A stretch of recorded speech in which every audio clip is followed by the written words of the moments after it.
Hello, and welcome to another exciting episode of the Comic Book Chronicles.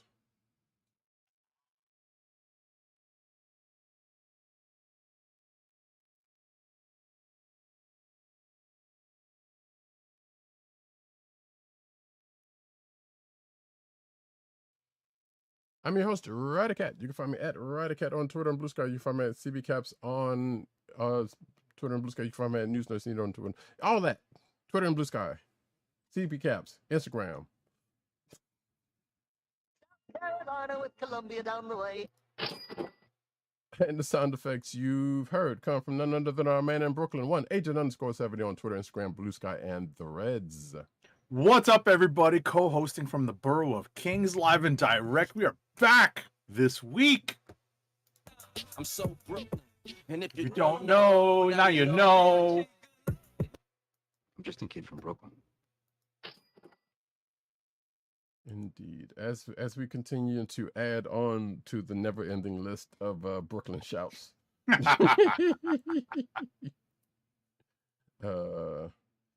There's probably at least 10 a year at this point. So, and then if there's not, then somebody's not doing good. I mean, there's right. Somebody's not doing enough. As simple as that. But that being the case, folks, we are here at this here Comic Book Chronicles, and you can find us on the Cold Slither Podcast Network. That's CSPN.us. Do it today. You can also find us on your podcast perusal place of choice, whether it be Google Play, Apple iTunes, aka Apple Podcasts, Spotify, or the Cold Slither Podcast Network's SoundCloud page. Make sure to click like, subscribe, and leave us all the positive 5-star reviews, especially on Apple Podcasts, because that definitely helps people find our show. Yes. So yeah, folks. You know what? We, pretty good show. It's kind of hard to beat last week's show with Matt Wayne 97 dropping through. We always appreciate that. But we're going to do our humble best to continue the greatness that is the show. And we're going to start off with we're going to talk about excuse me, it seemed a little discombobulated here now, but We're going chronological order in terms of like the days that we watched them, right? Actually, no, we are not this time. No, Okay. Because this time, since being that this is the season finale of X-Men 97, we're just going to go ahead and hit that off first. So X-Men 97 season 2 episode 9, which is called Survival of the Fittest. Right. So Survival of the Fittest is pretty apt because we have the X-Men team and the various other teams that are running around in X-Men 97, namely X-Force and X-Factor. We have all of these teams kind of converging on one central character, that being, spoiler alert, Gambit-Pocalypse or Gambit. And ultimately, there are a lot of things that happen here that, and without wanting to spoil it, because this literally did drop yesterday. So we're not going to spoil it too much. But I think that, that what I just said basically encompasses it. We do have a possible loss in the ranks of the X-Men, a possible gain in the ranks of the X-Men, and believe it or not, there's a post-credit scene. So you may want to stick around and watch that. What did you think about this, Roddykat? Yeah, it was definitely, I guess, in part ways, to use what you said prior to the show, it was a bit strange, a little strange, because again, this is one of those situations where from the writing standpoint, so we don't know how much of this is Beau DeMayo, and we don't know how much of this was rewritten, but it definitely was. And again, it kind of sort of in a one spot or two probably can tell. But again, we don't know where the split is. Like Agent 70 said, yeah, we do see a possible loss, because, and I'm glad you said it that way, because we don't know if that was actually what it was intended to be. Or what it depended to to signify, I should say. But yeah, we're one down, one back up. You know, where this is going to, what this is going to do, or if they even acknowledge it, how much they acknowledge it into the next season, as we know they're going to get one. You know, we'll see how that works out and what plans, if any, happens to that possible loss. I mean, you know, the joke is, you know, in the comics, like, you know, the folks come back all the time, and it's mostly true, especially when you have the X gene. You know, there are some folks that has not, but those folks are, some would argue, not great losses. But that being the case, yeah, it's, I don't know. There was one particular thing that happened with a character that I'm going to assume is brand new to the show and never actually happened in the comic books. It was an interesting look, even weirdly evoking a DC character, in, if you take it a certain way, but it was kind of funny about that part. But you know, it was a short-lived thing that happened to the character, but it was like, okay, clearly this, I assume this is like brand new for this thing, because like I said, I don't think anyone has said otherwise. But then again, I haven't watched any of the Easter eggs that I normally would watch after I watch the show, just to compare and contrast, to see what they found. That means, yes, like Agent 70 said, yes, there is a post-credit scene that you may want to check out for, which that in itself is of interest. For a couple of different reasons, because you thought it was like, oh, so this is going to go one way, and we're going to have another iteration of a team that might show up, and that could still very well be, but probably, you know, in a different way, I guess. But that being said, yeah, that was something. That was a thing that happened. Like I kind of want to give it away, but I'm not going to, because like I said, it just happened a couple of days ago, or yesterday as we recorded this, so don't want to spoil it for folks. But like, I found that probably more interesting than how the main part of the show ended, weirdly enough. So, and as a season ender, that's kind of what you want, realistically, because like, oh, so what are they going to do with that? Does that have basis of the comics? In one way, shape, or form, yes, but no. Right. But we'll see what they do with it. Right. So basically, we end the season on kind of a down note, but you know, of course, we have a cliffhanger. It is a cliffhanger. I'm not spoiling anything by saying that the post-credit scene is a cliffhanger. So we end with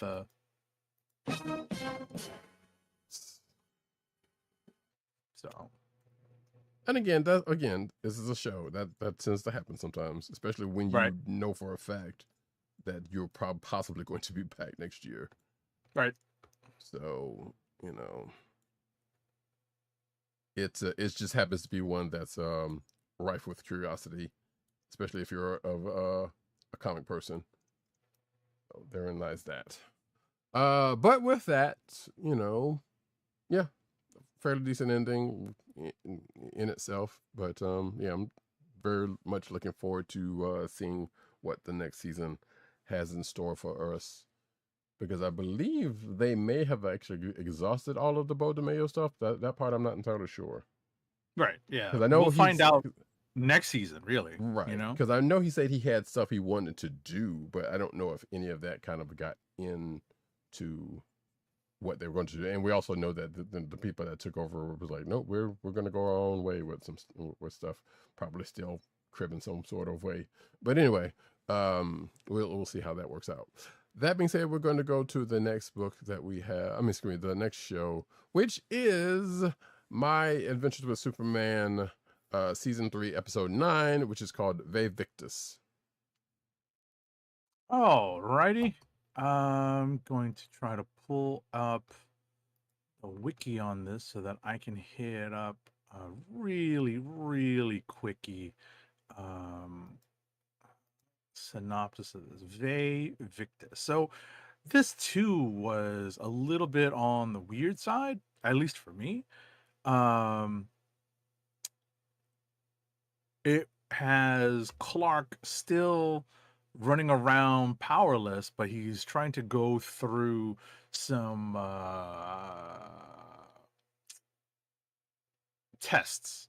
That's really what it comes down to. He's trying to go through some tests to see if he can get his powers back. And what we find out is that he's being tested by a version of Brainiac, and you know, it's a moral character type test, and to a certain extent, Clark is found wanting. And the parallel storyline here is that the latest version of Clark and Lois and Clark's kids are trying to figure out a way to deal with the Eradicator, who is running around getting ready to exterminate all life on Earth. So you know, we find that the two kids pull in some help. You know, what we find is what we see are some guest appearances by some previous characters who've appeared on the show to provide some help, but is all for naught. And with that, I will hand it off to Roddykat. Yeah, that part we don't know because we were left we were left with an end that of course is going to come back to in the last episode of the season. Right. And of course, given everything Agent 70 just said, all of that's basically going to come together. The interesting thing about the Clark part about this is that it seems to be harkening back to what was something we thought, or a version of something that we thought was going to happen at the beginning of the series, because it was like, well, we knew something was kind of fishy about, you know, some folks that showed up then and show up here. That is the form of that, or as Agent 70 said, kind of form a version of Brainiac, but not necessarily not as far as we know, not particularly and not expressly the one that we have seen before in this book. I mean, in this in this show. So, and I think they pretty much call that part out in a certain part of the show with that. But that being said, it doesn't seem like what we initially thought was going to be the case with that is not necessarily happening. Now, again, something still could happen in this next episode. We're like, oh yeah, nope, it's just gonna sit here until the next season and then come back, you know, or something, the case may be. But there's definitely setting up some things going into the end of the season. Maybe possibly setting something. I mean, this show is not necessarily known for doing, you know, like real deep setups for the next season this early on, because usually you'll see like, hey, here's a clip of something, or here a thing at the end of the last episode, and that'll be the thing that sets up the next season. But and we're still kind of there, but there might be something that might still hold over. We'll see. Also, weirdly enough, real quick, we thought something had happened to a character in the last episode that seemed like, well, that's going to be it for that character, but turned out that wasn't the case, because that's how this episode a lot of times kind of works. I mean, this show kind of works out. It's like, you know, no, that wasn't as bad as what was thought is the case, but sure, they realized that. So, yeah, we got one more episode to go with this, and we will definitely talk about that next week, just in time for Lanterns. That's right. Funnily enough. That's right. Just as that ends, Lanterns is going to begin for us. Actually, let me see. Funnily enough, it appears, if I'm reading this right, Lanterns is going to start the exact same day that My Adventures with Superman will appear on HBO Max next week, or this weekend. So look out for that next week, the 16th.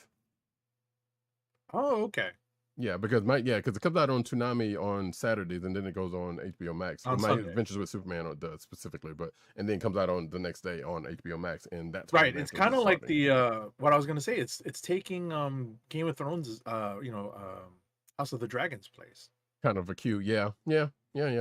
For Sunday night, quote unquote appointment television. So Yeah, that's true. That's true. I mean, I don't know if I'm assuming it probably is going to keep that slot, but yeah, I haven't seen it's it. 9:00 Sunday nights, right? You know what? The interesting thing about that is I just saw a scheduling thing on that. So I want to say yes. Yeah, my gut says it's 9:00 because I remember thinking that it takes the place of House of the Dragon. So which just ended this past week, right? Yep. Yeah. Yep. You're not watching that, right? I am not. No. But yeah. Like I said, I just saw the episode. I have to find it later on, but I just saw. I don't know if it was a legit one, but it was one floating around on Twitter. About the episode counts on, and I probably could just go to IMDb at this point. It doesn't really matter. You know what? It will, because when we talk about it, we'll talk about it then, because this don't want to take up too much time right now. Trying to look up the information that I'm actually sitting here trying to look up right now. So yeah.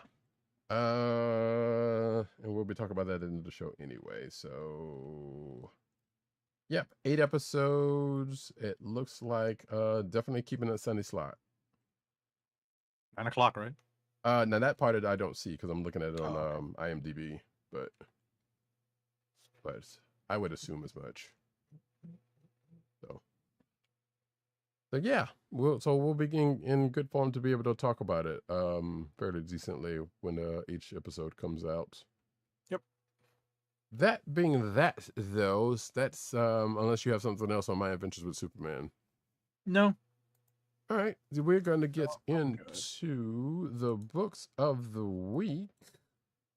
Starting off with, and I should have pulled up the sound effect for this, but I'm pretty sure I will put it in post.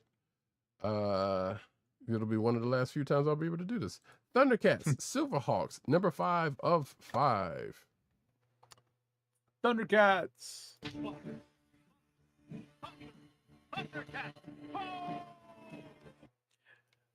Alrighty.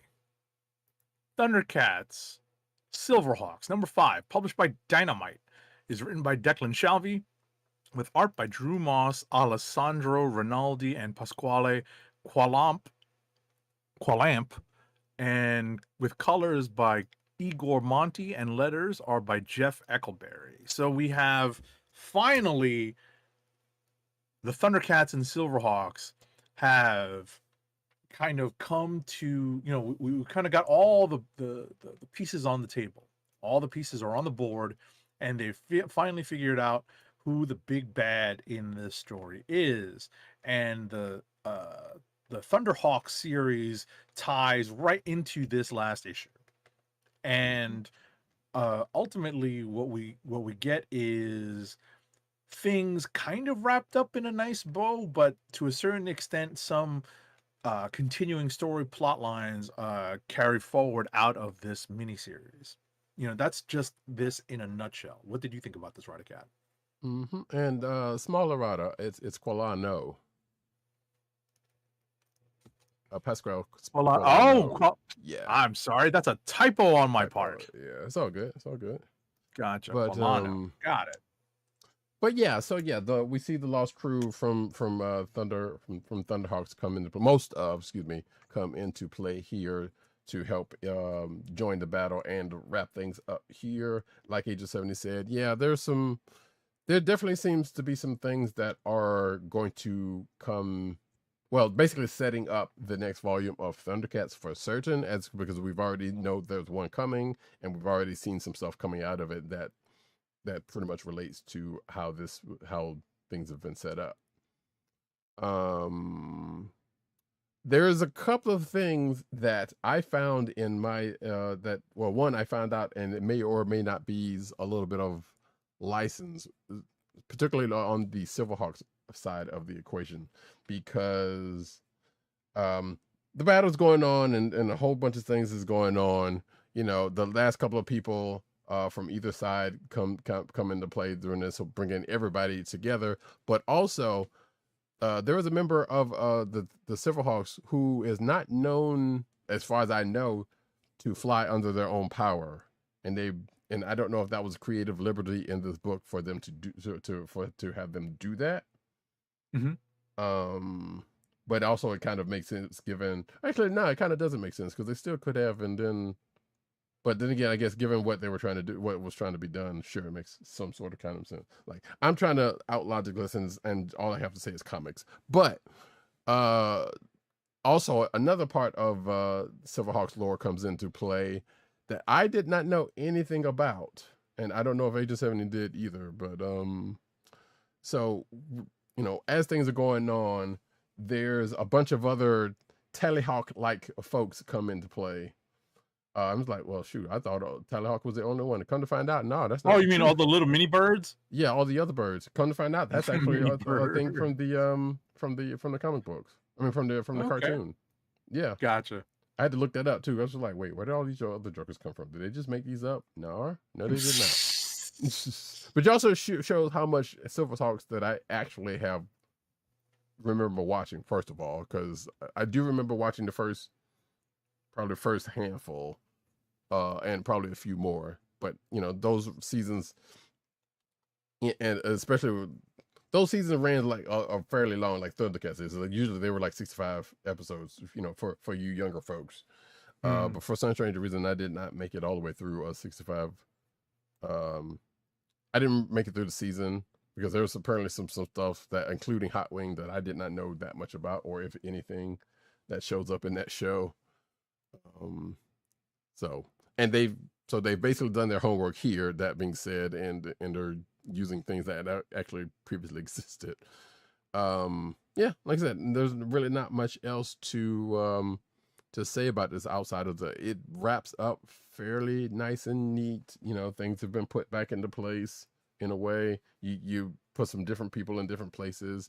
We still have the Mumra book, which again still has not tied to this, and another issue, of the ThunderHawks book still need to be wrapped up, because there is a thing there that could potentially come back to the past, or you know, something like that might come into the future of the book, and may or may not, I don't know. We don't know if we get another SilverHawks. I think no, they haven't said, but we don't know if we get another SilverHawks book out of it. I suspect at some point fairly soon we'll know for certain if one is coming back or not. Right. But we do know they're still going to be represented in the ThunderCats book going forward, as you know, being that the case. Right, because to a very real extent, they're all in the same, they're all universe. inhabiting the same universe, same world, same everything. And we know that they're not the only licensed characters who are doing the very same thing. We're going to be talking about another book published by Image that's doing something very similar right now. So we can move on. So yeah, and speaking of that book, Transformers number 35.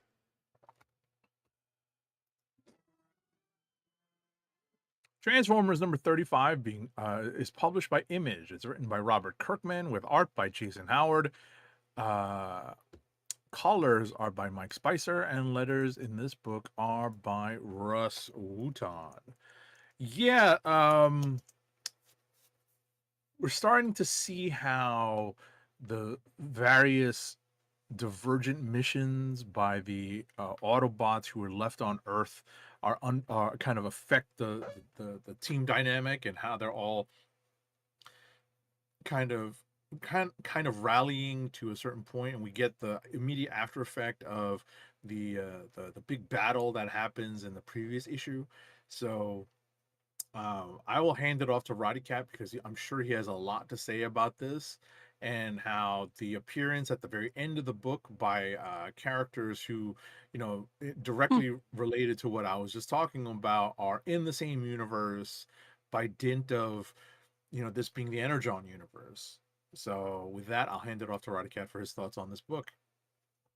Yeah, I mean, it was moment. It was a matter of time before. I mean, we have seen this other group. I've made mention to this other group that definitely exists in the world of GI Joe, as a third party, fourth party, I guess technically, if you count, the Dreadnoughts, Knox. But yeah, we've seen folks from this group in other books, aka Void Rivals. We see we've seen a contingent there and a notable person out of that therein.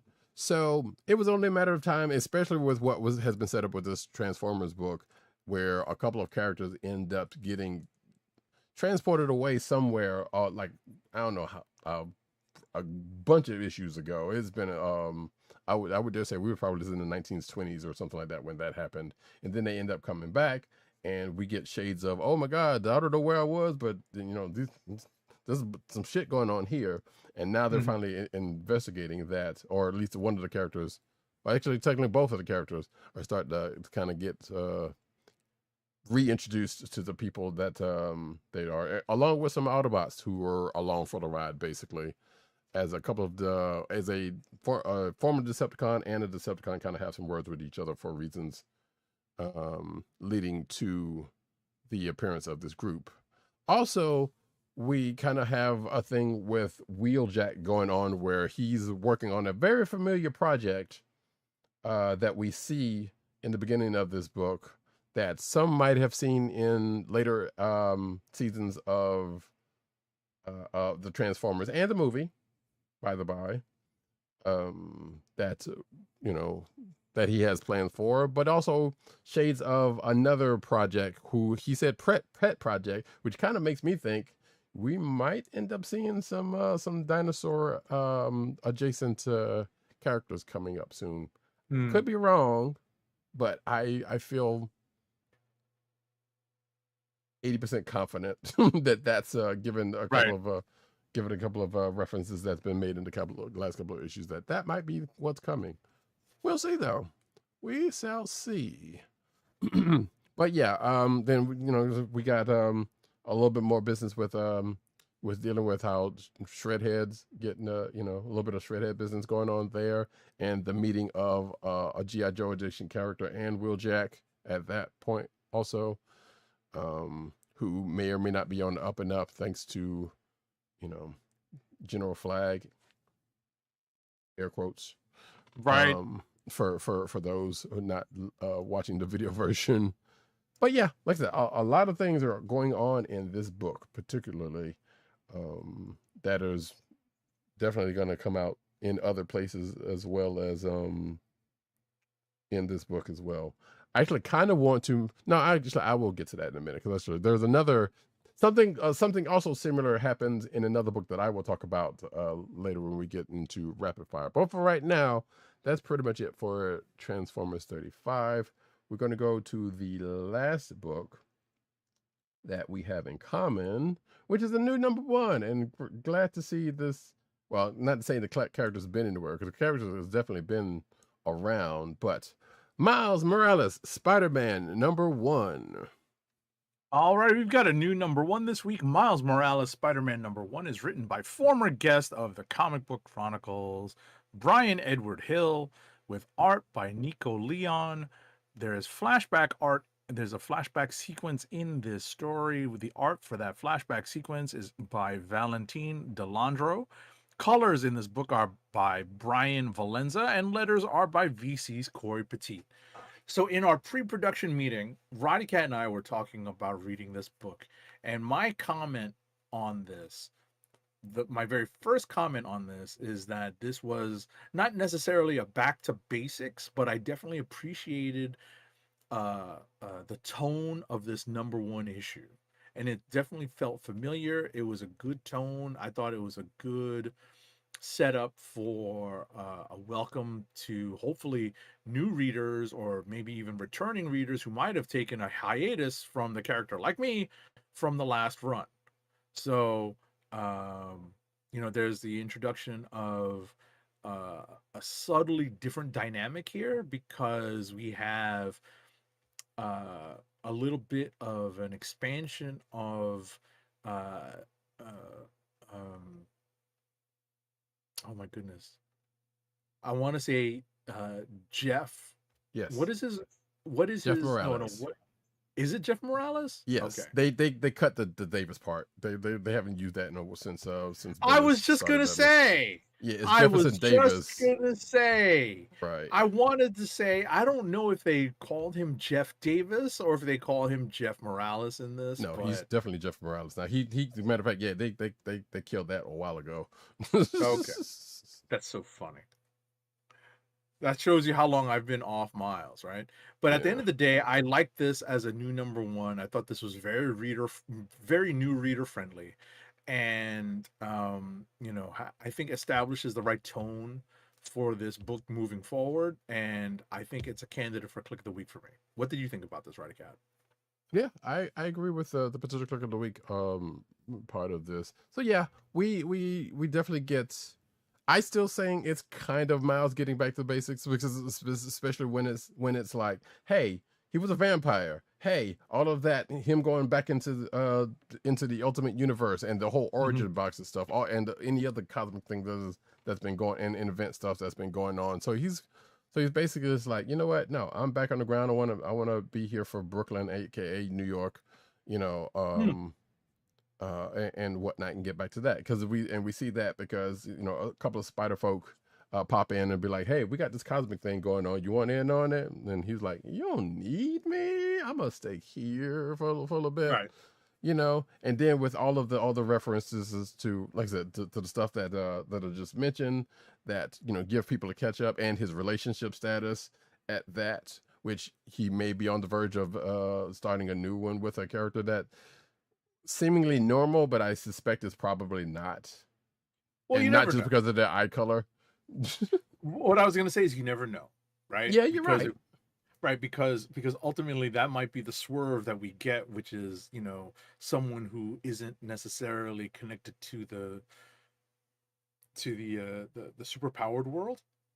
But what I liked about the introduction to the character is that they definitely have established that we're kind of making not a clean break, but we're definitely separating this era of Miles storytelling from everything that's come before. They actually go through, Brian Edward Hill actually goes through all the stuff that we know is probably still very fresh in the minds of any fans of Miles and anyone who's been reading recent stories of Miles. So, he actually goes through and lays out like, yeah, I remember this, but we're moving forward from here. We're moving forward in this way. Right. Also, apparently, has a little commentary from the new character about why Americans hate consonants and T's specifically. Yeah, right. I was like, that's kind of funny. That was pretty good. But yeah, we also get a little bit of other media synergy, some would say. Oh yeah, because one, we get a glimpse back into Miles's room, which if you've seen Into the Spider-Verse, even though that in itself I think was taken from Bendis's run, if I'm not mistaken. Matter of fact, at the end of this book, they even say as much. right. You get a room. His Nganki's room looks basically like the room you see in the Spider-Verse movie, and like I said, if you've read the old books, that being the case. But also, the one that we're getting to is a little bit of synergy with a certain video game that is out right now called Marvel Tokon Fighting Souls, as we see. And yeah, this is a slight spoiler, but still, it's one that's whatever. The game just came out, and Miles and Ganki pretty much got their hands on it. It's a great Easter throwing egg. hands. It right. very much If you is. can spot it, right. If you recognize it, it's a great Easter egg. Mm-hmm. As a matter of fact, it kind of sort of happens in a couple of different places, but yeah, it's the one specifically in that. Right, but what I was gonna tack on to that is, it's definitely a good sign. Hopefully, this artist stays on this book for a while. But it's great to see Nico Leon's art on this book, and hopefully, it raises the profile of the book. Because if they can hold a consistent art team on this, it's more to the credit of more to it does a lot, I think, for my appreciation of the book. Sure, if you're an art forward person reading books like this, yeah, that's going to be a thing. So therein lies that. But yeah, we're also introduced to a new bad guy who apparently has some history with Miles's dad, Jeff.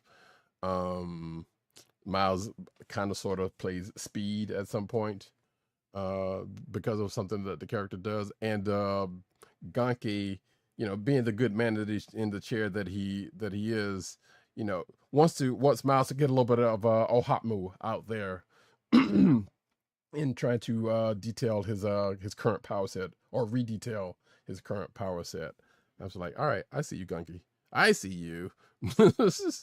And again, there's like I said, helping to make it very new reader friendly too. Yes, indeed. And again, there's still yet another subtle reference to the movies in a phrase that the new character mentions, which was kind of funny. I'm like, yeah, all right, we see what's going on here. But all in all, like Agent 70 said, good potential of the week status, and also relatively new reader friendly for those who have been out of Miles's book for a minute. May even make you want to go back and read some of that stuff. I know some people would say nah, but that's up to the reader, to themselves.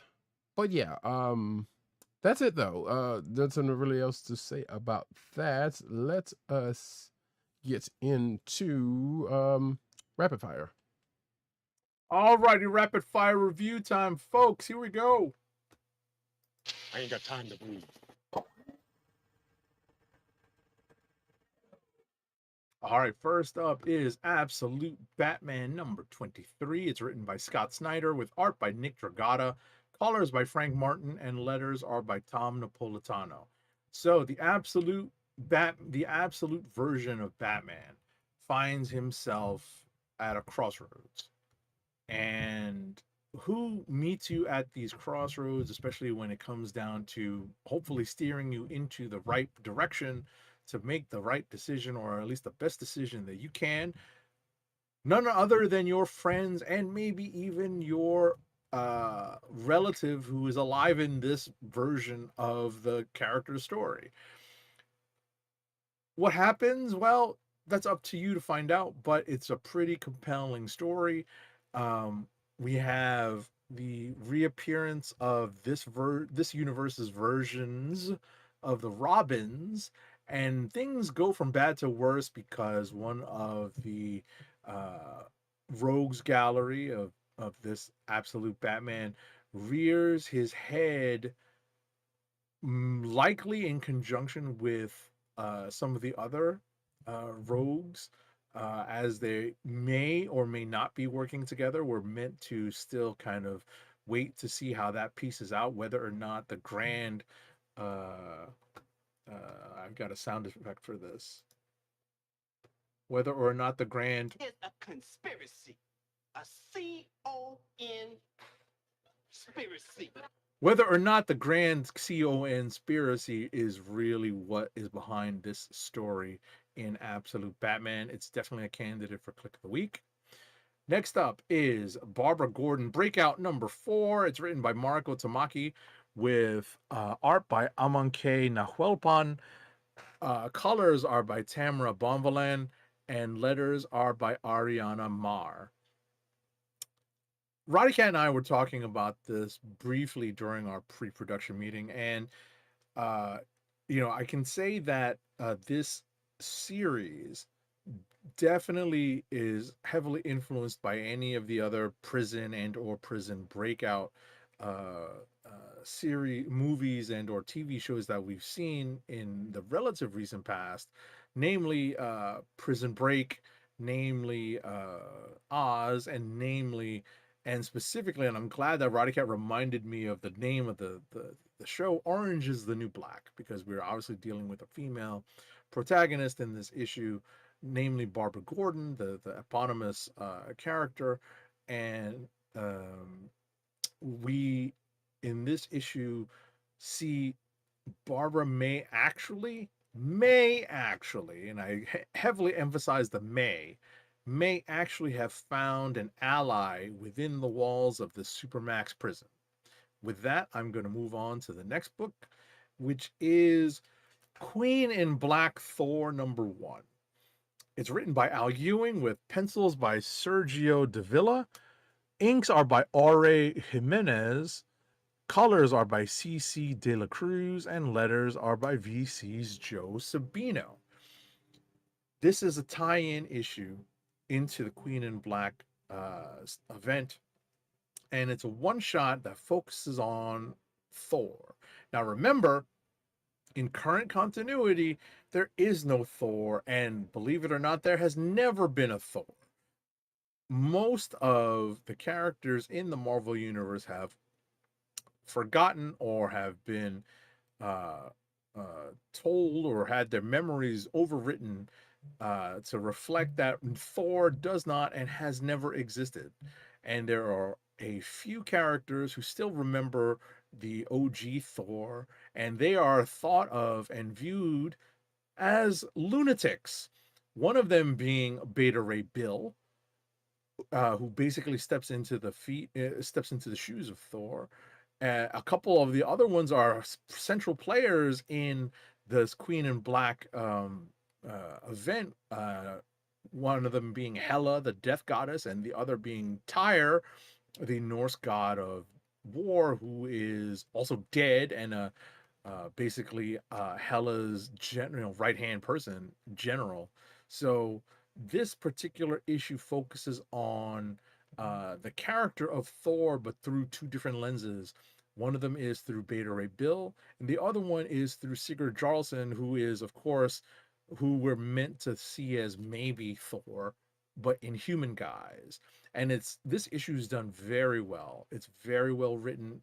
The art is definitely, to me, is definitely sufficient. It definitely serves the purpose. And I think this is definitely a candidate for Kliq of the Week for me. Last but not least for me is X-Men #35. It's written by Jed MacKay with pencils by Tony S. Daniel. Inks on this book are by Mark Morales. Colors are by Arthur Hesley. And letters are by VC's Clayton Cowles. So this is another chapter in this book leading up to DNX, what y'all really want. And we're starting to see how 3K is moving pieces against the Alaskan X-Men group to try to bring what came back from what they learned from the age of oh my god, what was that called? Revelation. Thank you. We'll try to make that happen, right? Trying to make what happened in the Age of Revelation actually happen in the future, as that was somewhat prevented.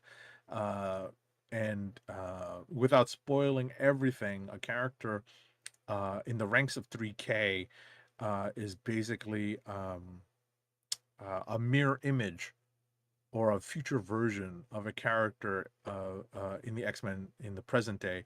And the cover kind of leads you into understanding how that reflection is going to carry this story forward. So that's a pretty big spoiler, but it's a minor spoiler if you've been keeping up. And that's it for me. Alrighty. Oh wow. Okay. For myself, we're gonna go to a book that came out last week, but I wanted to bring it up here, for I guess a slightly adjacent reason for a book that we talked about earlier. Mask #3, written by Dan Waters, art by Pi Par, colors by Pierluigi Casolino, and letters by Russ Wooton. So this is another book in the Energon universe. It has definitely spun out of things that have that have happened in Transformers and more so G.I. Joe in kind. But in this issue, we're adding yet another new player to the mix. So if you know about the Energon universe, you know that it's G.I. Joe, Transformers, Void Rivals in this universe. And Rom Space Knight. And I was getting to that, yes. And the addition of Rom Space Knight, which is not started yet, but we have seen them pop up in specifically Void Rifles recently. I think they're just calling him Rom, right? They haven't said his name yet, but yes. So we'll see that when that next issue of Void Rivals happens, which I believe is next week. We'll see how they address him. But in relation to said Rom Space Knight, again, another name shows up in this book that is adjacent, but also formerly a Marvel license that was kind of sort of adjacent to Rom. We find out that one, the mission that the mass team was on against Venom, went off successfully, not without a few hitches, that including the fact that Miles Mayhem came up and decided to try to get rid of the team that was working on said problem, while Matt Tracker was on the way to them to kind of give them some support. We've got a man in a chair situation going on because, like I said, Miles Mayhem was still kind of around. Matt does show up, to kind of get into a little something with Mayhem. And things kind of go a way of which at least one of the team members kind of has a rightful issue with because of the way things ended up. But we also end up finding out that not only does Miles Mayhem have, as far as I know, tats that he did not have in the show mask, but we also possibly find out where are they in relations to, as we see him talking to a character that is not on Earth, that seems to be coming to Earth. Spoiler alert, the character is from a kind of an adjacent Rom Space Knight universe type situation. Oh my god, I see it now. I just flipped through it. Mm-hmm. So I'm not going to give it away here, but let's just say that if you know enough about old Marvel and Rom adjacent characters, that's not Space Knights. Right, but I could spoil it, but No, we'll leave it for next time because it'll come back up. But let's just say there's. I could do a tiny spoiler. No, I'm kidding. Oh, see there. Let's just say that right there might give you a nice little hint to who has been brought into the universe, and probably a possible book that's might come out of that. We don't know. We haven't seen anything about that yet. But hey, I didn't say anything. No. Just a little tease there. That's fine. That's right. But that being the case, like I said, they're adding to the universe, and that. No, we're not getting Jim and the holograms. Also, by the way, so just in case anybody remembers, the last time Hasbro put together a shared universe with a lot of these franchises thrown together, or at least not yet. Let's put it that way. Right. So let me not say that. I just thought about it. It's like, you know what? We don't know actually what's coming down the line. But that being the case, kind of a potential click of the week for me for this one. For this week, with that, and therein lies that. Actually, this is supposed to be rapid fire, and I'm not rapidly firing. So next book is also another new #1, which is they're back, folks. Gargoyles, the Defenders of the Night, and that's not what it's called, but it's just called Gargoyles #1, written by Greg Weisman, art by else? Yeah, right, exactly. Written by, art by Geraldo Gambone, colors by Robbie Bavard, and letters by Jeff Eckleberry, which you could also say who else, given that it's from Dynamite. So, because he seemed to be doing a lot of the lettering there. But yeah, so the back Gargoyles are back with a new #1. You get a little bit of catching up. And as I remember, I kind of not necessarily dropped off the book, but we weren't necessarily either we weren't getting the books at a certain point, even though I think I was getting physical copies or whatever the case may be. I kind of end up not reading the rest of the book because this book even told me about some stuff that I don't remember happening coming out of the last volume that may or may not have something to do with probably some side books that they had. But the Gargoyles still in New York. They are being almost in Ninja Turtles fashion, not necessarily treated like heroes, but they're basically, now that they are more known than they were in the first place, you know, and the fact that the trial that Goliath was on in kind of shed light, so to speak, on their existence. You know, people of New York know about them now, but you know, they're still around. They're looking for Demona because Demona kind of took something from them, and they're still doing patrols and whatnot at the same time. An accident happened that doesn't look like it was that much of an accident, even though, you know, all signs points that it could have been. The group goes into action, saving some folks in a trolley car, and that's over one of the bridges. And apparently some of the people that they are saving are familiar to them, to which a couple of them that I'm not familiar with, one in particular was because of said trial. But that whole thing happens, and, you know, it's kind of business as usual with a little bit of, hey, here's some catch up on the, you know, while we're doing this thing, and, you know, pushing into what this volume, or at least at the very least this arc, is going to be about, because they have a time frame that they are kind of running up against because of something that was taken from them, put it that way. And with that, I believe that is it for me. Yes, Kliqs of the week. Kliqs of the week.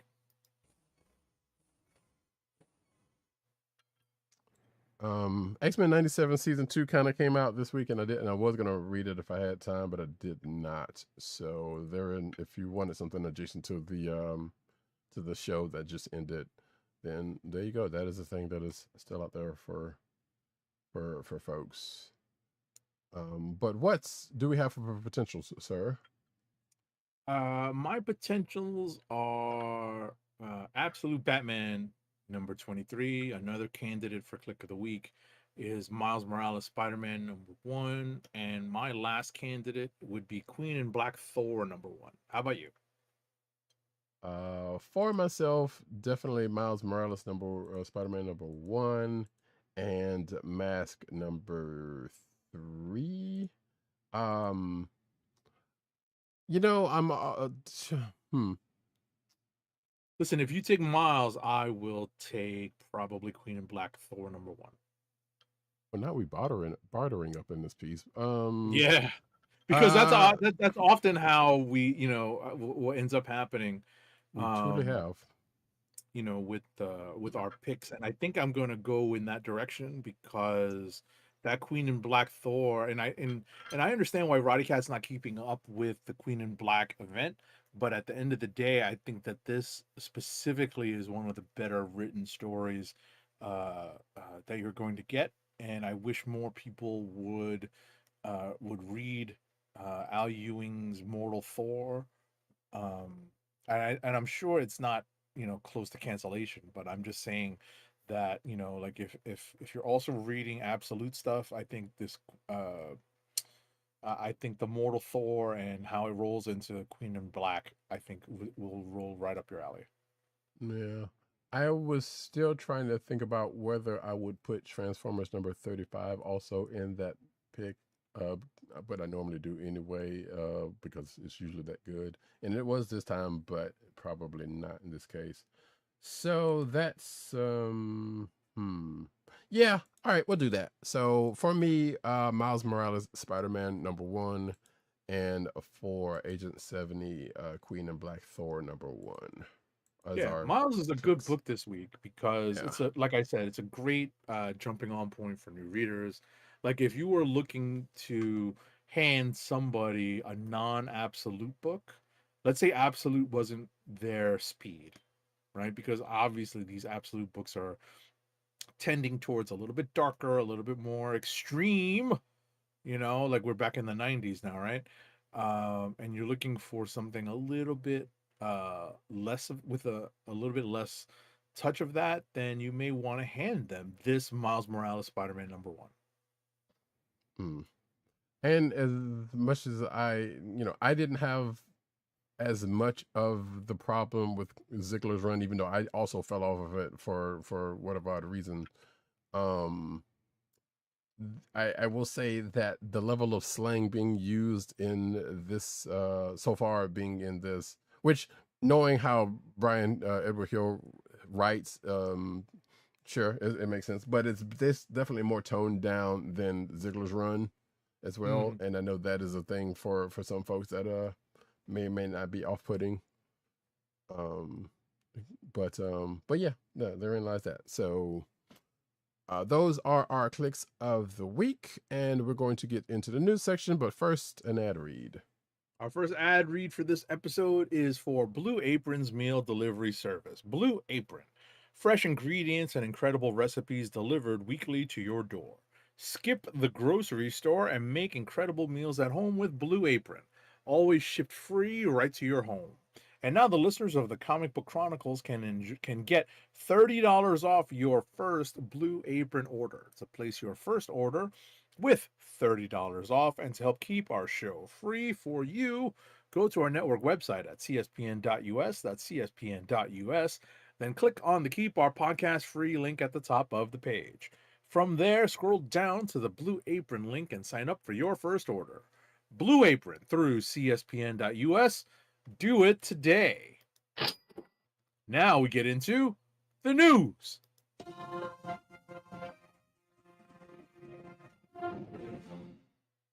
Cinematic news, as we do about this time. Marvel explains introducing a new Kang 3 years after Jonathan Majors' firing.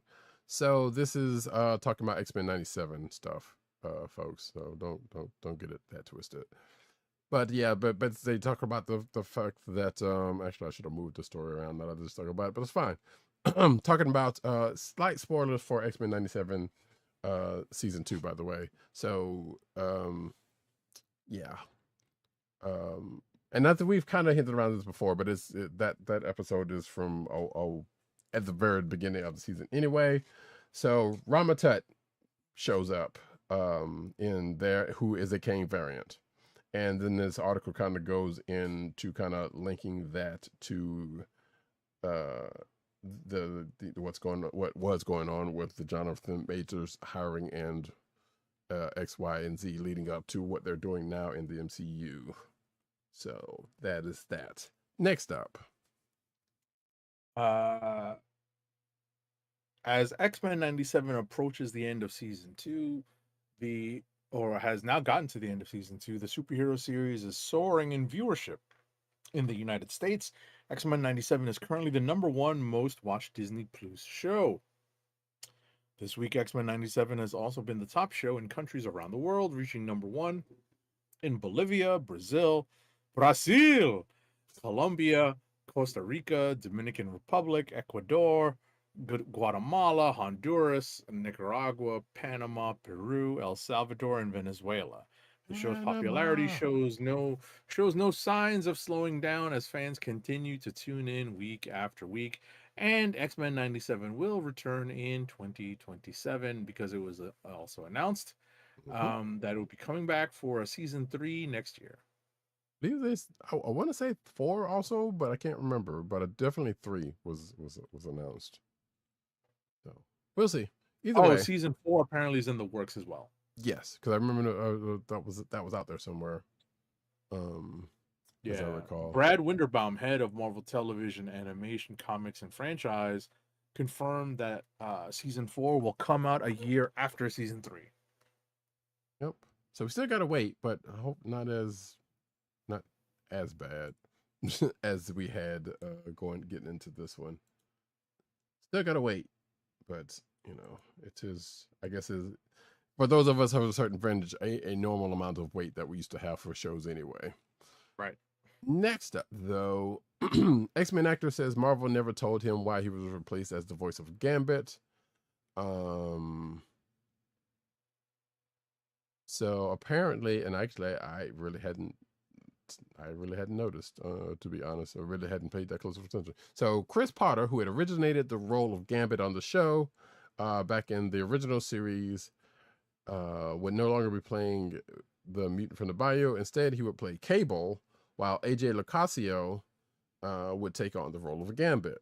But here's the weird thing, according to this article, no one told Potter he was getting recast or explained why after it happened. Quote, I have no idea, the actor tells Polygon. He compares his experience on the original series to X-Men 97, and he said the biggest difference is the awareness of the fandom, which is another quote. It was all a whirlwind back then. Many of us were working in other areas of the business. I was doing the Kung Fu series with David Carradine. That is an old show. Oh, wait, no, I'm just like, wait, not the 70s version. It must be the reboot when they brought it back or something. Right. Yeah, because I was about to say, wait, the 70s show? That was anyway. The big difference today, also, I guess, rest in peace, David Carradine. I suppose, is that we're well aware of how we imprinted on the audience back then. It's very exciting to be a part of this now, 30 years later, knowing that it still has legs and it seems to be doing well every week, as we have just said, yes. So, and then he was asked who he was identified with, and a couple other questions in his that you can read for yourself. But this also says, as for why Marvel Studios chose to recast Gambit and shift him into another role, yeah, he pretty much goes back to still not having gotten an answer to that. So there you go. Next up, so if you didn't know who this external character was in X-Men 97 from a couple of episodes ago, you weren't alone. But at the end of the day, this character is fleshed out from its original appearance in the comics, actually, and I guess that's really the art. That's really what this article is positing. well, that and the original series where that character also showed up. Oh, they did? Yes. Well, that's more times than I knew that they did. So if folks out there remember the episode where Gambit goes back to the bayou, and there was like a whole bunch of talking about the tithes, the Thieves Guild and the tithes, then yes, it's from that, my goodness, from that episode. Matter of fact, this absolutely reminds me why I stopped watching that show. But yeah, so they tied the external, basically. So the external from that episode is the one we ended up meeting, who did not know that they were going to end up being that back in the early part of season 2. So slight spoiler there, but yeah. So, but again, goes back to I like the way they've been tying stuff into the original series in manners such as that. I was like, okay, you know what, that makes a whole lot of sense. Cool. Next up, though, no more tithe. One actor keeps coming up to play the X-Men's MCU Wolverine, and that person is named Matt Wood. According to this article, who is far from a household name, but every time there's a discussion of Wolverine in the MCU, his name isn't far behind. I have not heard of this discussion. Wait a second. You know what the response to this is? Come on. Who? That's not an owl. That's Korath. Indeed. Korath has come to grace us for this. And it's, legit. So apparently his biggest role was playing John Belushi in Saturday Night, which I did not know there was a movie, I guess, about that, but sure. It looks as though, oh no, they were talking about that Cyclops casting that we talked about last week. So, but again, according to this article, if you look at him, you can see how fans are deeming him a comic accurate Wolverine. Let's see if there's a picture that gets pulled up from this. It does not. All right, fair enough. So yeah, I was kind of hoping there was a. Oh, there we go. I looked them up on IMDb. Yeah, if you're watching the video version, there we go. You can see some Twitter post that someone mentioned this using a picture of him and alongside a picture of Wolverine comic version. Oh, so he's only 5'7". That's actually, you can actually Better. make that work. Yeah, Yeah, you can absolutely make that work. Yeah, yeah. As opposed to having a 6 foot, a 6 foot Wolvie, I believe he was. Yeah, he's definitely taller than 6 foot. So Yeah. Oh, why am I, Hugh Jackman, excuse me for forgetting his name. There we go. But anyway, so yeah, there's a couple of more pictures of this dude, and I mean, dude's got facial hair. If that's what they're going on, I could be Wolverine if that's the case. But, but I kind of also can kind of see it, given some of these pictures that are in these couple of Twitter posts. So sure, we'll see what happens with that, because that's probably the one other one that hasn't been announced yet. Next up, though,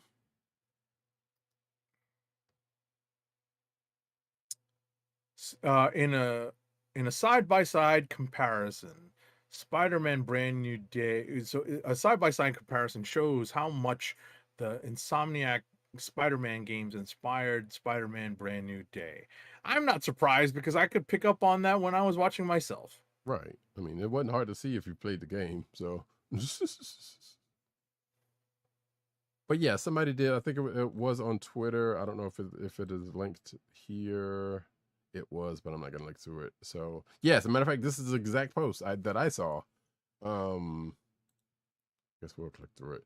But yeah, so there was a Twitter post that I saw on Twitter that was like that was basically like, yeah, I knew I wasn't tripping.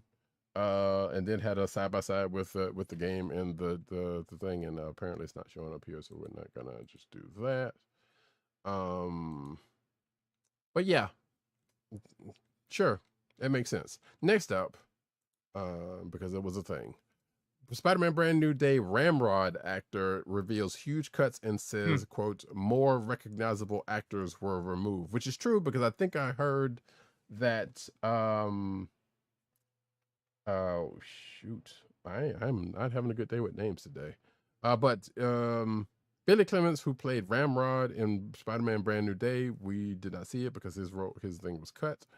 Clements, who Marvel fans may also recognize as the Russian from Deadpool and Wolverine, reflected on the experience in a post shared on Instagram. Says, quote, a lot of Ramrod stuff was cut, but they had to cut out 3 hours, and a lot of more recognized actors were totally cut out. Really happy to be there, if only a bit.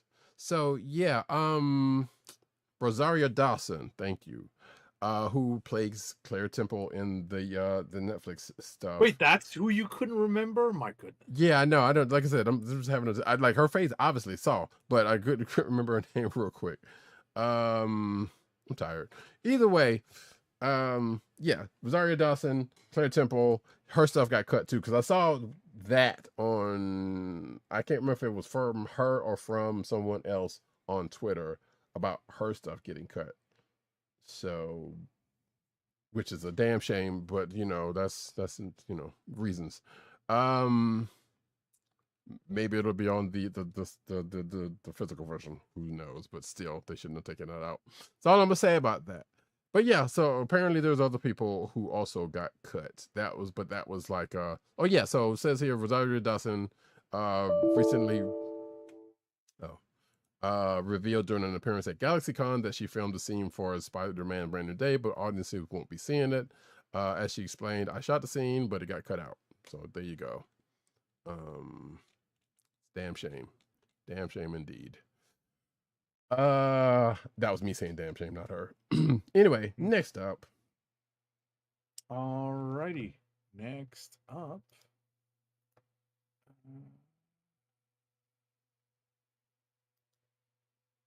Ms. Marvel star Iman Vellani talks about what she thinks superhero movies need to do to win over Gen Z audiences. So, Iman Vellani, who we know best known is best known for playing Ms. Marvel in the MCU, recently did an Ask Me Anything for League of Comic Geeks. When asked about the claim concerning superhero movies and Gen Z, she pushed back on the idea, saying westerns, musicals, and rom-coms went through this. Every genre goes through cycles. Our generation grew up with an abundance of superhero stories, so perhaps the novelty has worn off, which is natural. The bar is higher now, and we're looking for stories that feel specific and emotional, especially in the age of AI. She went on to add that she believes studios need to make superhero movies that evolve and grow alongside their audience. She thinks Gen Z responds incredibly well to superheroes when they're treated as people first. We want honesty from our storytellers. We want our intelligence respected. The answer is not to abandon the genre, but to find new stories that can only be told through this genre. Okay. I mean, Gen Z aside, but fuck that. I'm just kidding. I'm just kidding. No. Gen Z aside. Who are she's you, got a Michael point. Jordan? Yeah, I know, right? But she's got a point, regardless, and that just goes farther than Gen Z, realistically. So sure, yeah, we'll see what I mean. If anybody listens, we'll see. Next up, though, Britain clears 110 billion. Excuse me, I had to make sure that B was there. Paramount Warner merger. So apparently the British government said, yeah, all right, we're good with this. The UK's antitrust regulator said that it had decided not to further investigate the deal. Weeks after British Culture Minister Lisa Nandy said she was considering intervening. So I want you to pay attention to this and the next story, because something feels fishy in the water. And the next story is... The next story here is... One second. Regal Cinemas CEO Eduardo Acuna champions the Paramount Warner Brothers Discovery merger, saying antitrust trial creates more uncertainty and distraction.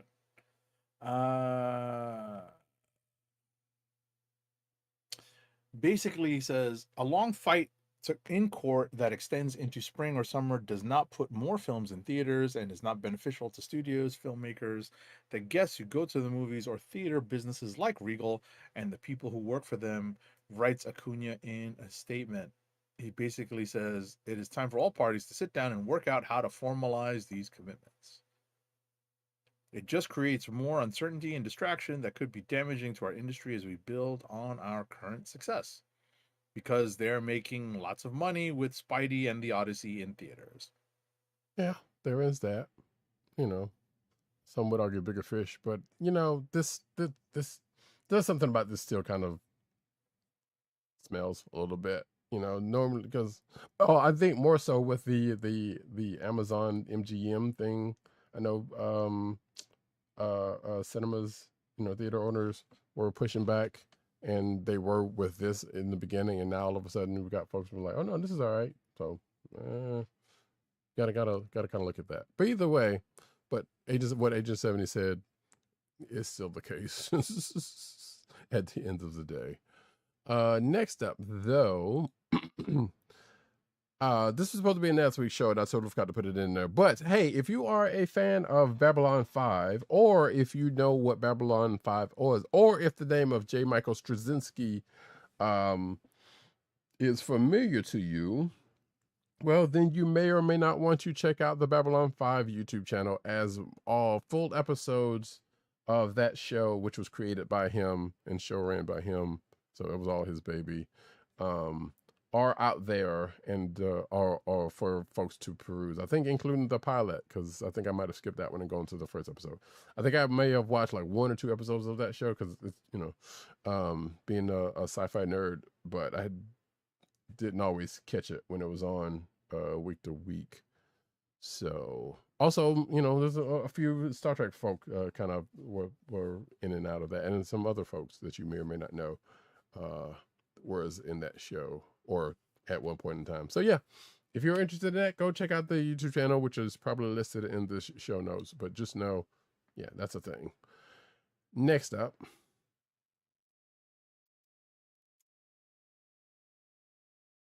Uli Latukefu lands the villain role of Ganondorf in Sony and Nintendo's The Legend of Zelda movie.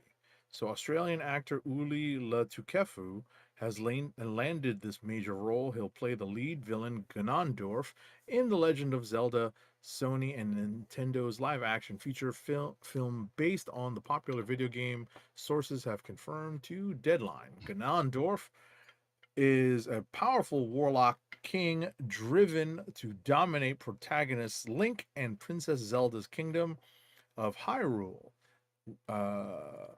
Apparently, the news is that Latukefu has inked a multi-picture deal. Okay. So before anyone writes letters and sends pitchforks, I don't think Agent 70 has played the Legend of Zelda game, so he would not have known that it's just Ganondorf. It's been a long time. Yeah, so don't come at me, yo. so don't come at me. I'll knock you into next week. Oh, so I was about to say, so we're doing Twilight Princess, not Twilight Princess. I'd be wrong for that one. But anyway, but yeah, sure. I don't know who this dude is, but there you go. That Zelda movie is still happening. Next up, though, Sam Neill film. Speaking of Legend of Zelda, Sam Neill, who recently passed, was filmed, had a role in Legend of Zelda prior to his death. Also, Yvonne Straczynski, excuse me, from Chuck. You probably know that name. And Daikon Lachman also are in the movie as well. Playing whom? Oh, she's that last name is from Severance, and I knew Yvonne Straczynski has been doing other works, but apparently she was in The Handmaid's Tale, and I just pulled a Chuck. So yeah, there you go. We don't know either one of their roles. Looks like. Oh wait, nope. Sorry, Lockman is playing Impa, the bodyguard and advisor to up and coming Bo Braggson's Princess Zelda. Excuse me, and we don't know Straczynski's character, what they're going to do. So there you go. Next up,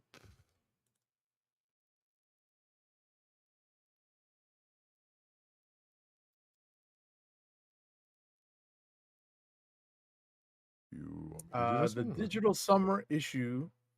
I just have to scroll down a little. The digital summer issue of 2026 SAG-AFTRA's quarterly magazine is listing that Canadian voice actor Michael Donovan, listed as Michael David Donovan, died on March 4th.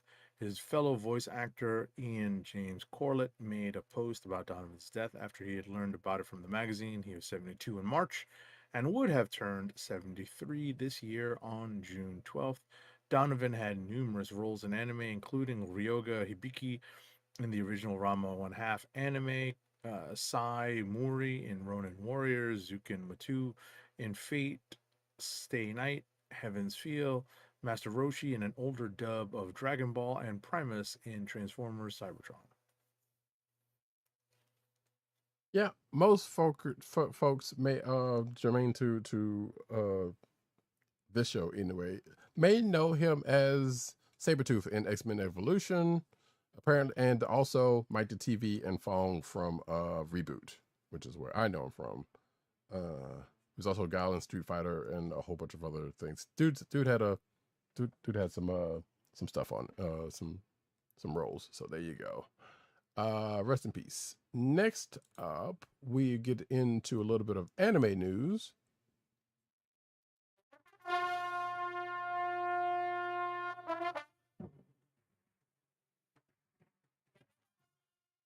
And by little, I mean this one story and technically the next. But it looks like Astro Boy is staying grounded for the foreseeable future, as according to this report, the live-action version adaptation of Osamu Tezuka's legendary manga that was going to be done by Jason Reitman and Gil Keenan has been shelved, reportedly.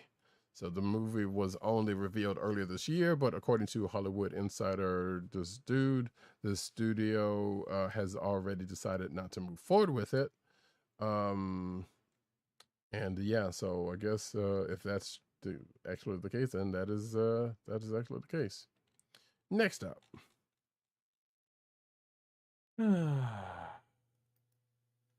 celebrate the company's 100-year anniversary, Shueisha just released Manga Million, a new app with over 1 million pages of manga to read for free in multiple languages. The app includes not just smash hit Shonen Jump titles, but also dozens of titles that had never been translated before to English, and titles that have been out of print for years or unavailable digitally.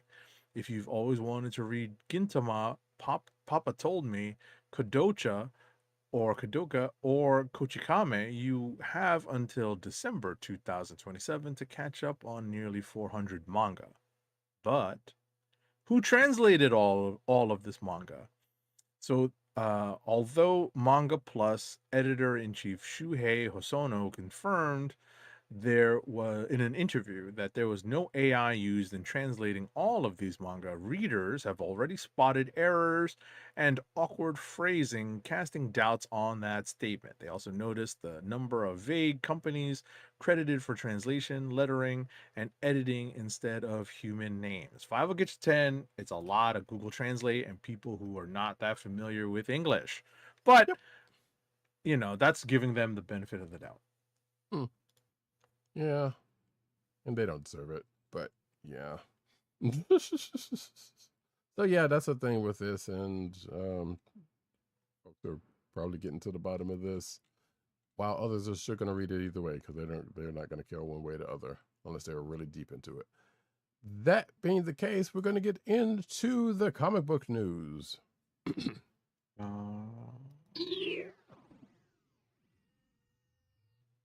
Archie Comics' legal woes continue with delayed foreclosure sale, sadly. So yeah, Archie Comics, or at least half of John Goldwater's 50% stake in it, is in danger of being auctioned off to pay debts, according to legal filings reported on, well, I don't know what site that is. As we reported a few months ago, Goldwater is locked up in a legal battle with the finance company Raven Capital Management.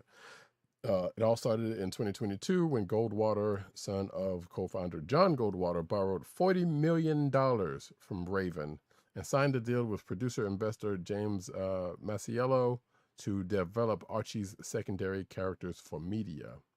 Since then, Masiello fell out with Raven and took his own life.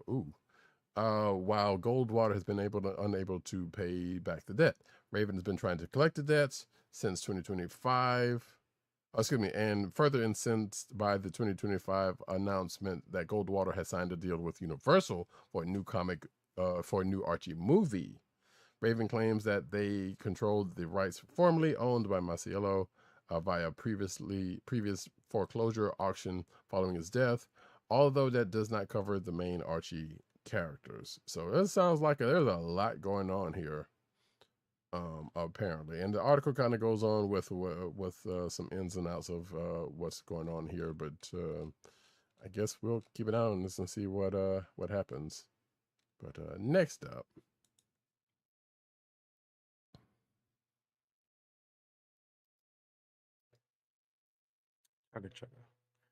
Announcing Judge Dredd Compact Crimes Volume 1. So you can pre-order this now. This is an announcement. Cutting crime down to size as the classic cases of Judge Dredd come in a brand new series with a brand new format. Judge Dredd Compact Crimes collects the best-selling adventures of the ultimate lawman of the future in the popular compact format, bringing the best of British comics to a whole new audience, launching on January 26th, I'm going to presume 2027. This is the ideal place to start your Judge Dredd library from the beginning, starting with his very first cases.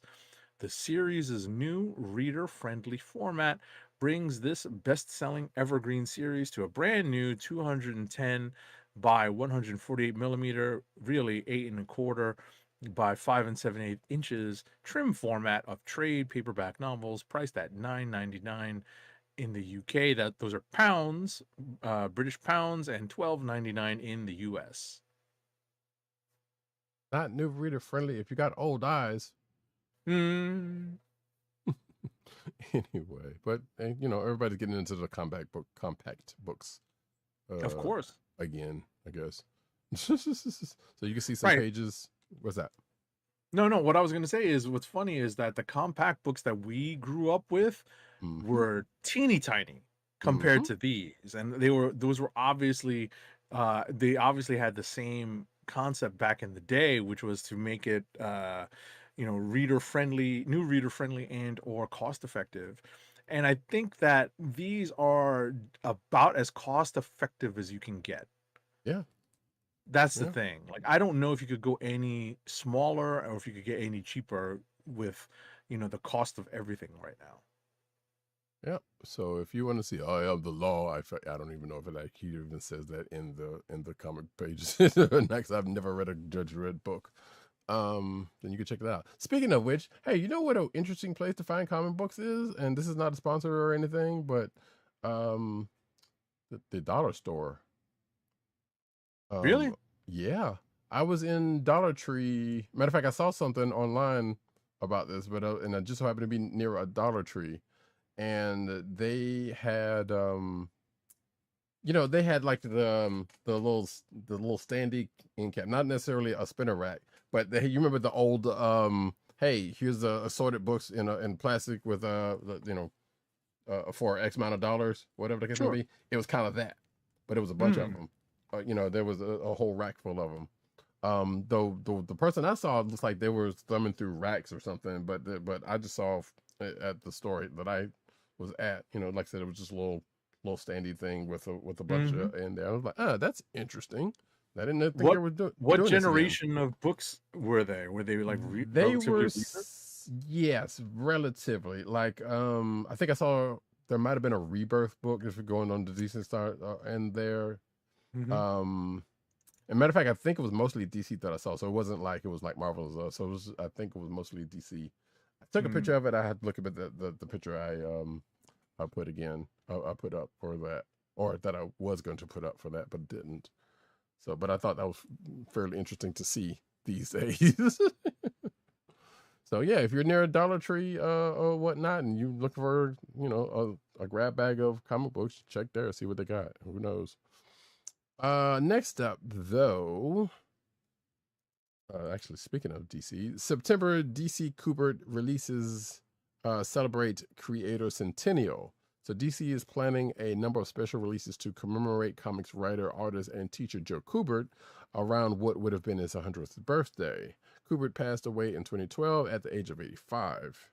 DC Special Number 5 Facsimile Edition is a reprint of the 1969 comic that collected 4 of Kubert's favorite stories, with a new commemorative cover by members of the Kubert family and alumni of the Kubert School, including Adam Kubert, Andy Kubert, Emma Kubert, and Jan Dursema, Tom Mandrake, Ron Wagner, Amanda Connor, Rick Fitch, Stephen R. Bissett, Lee Weeks, Ron Randall, Steve Lieber, and colorist Brad Anderson. So if any of those names are familiar to you, apparently they had gone to the Kubert School.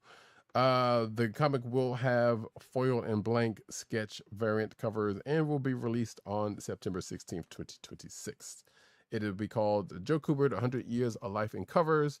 Excuse me, this is another thing. Which is going to be a one-shot comic collecting some of Kubert's most notable covers, including some from Brave and the Bold, House of Mystery, Sergeant Rock, and Ragman.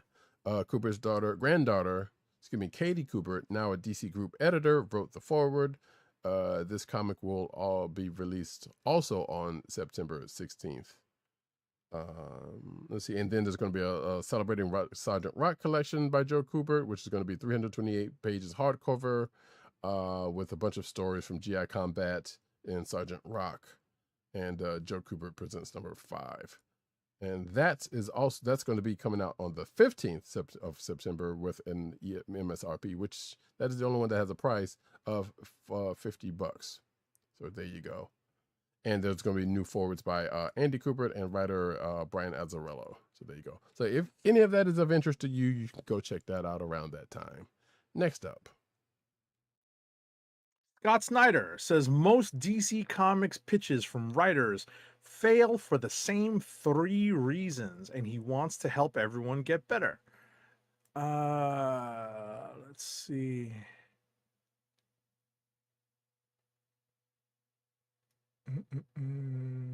So the 3 things that are the most common problems are: 1, they're not new reader friendly.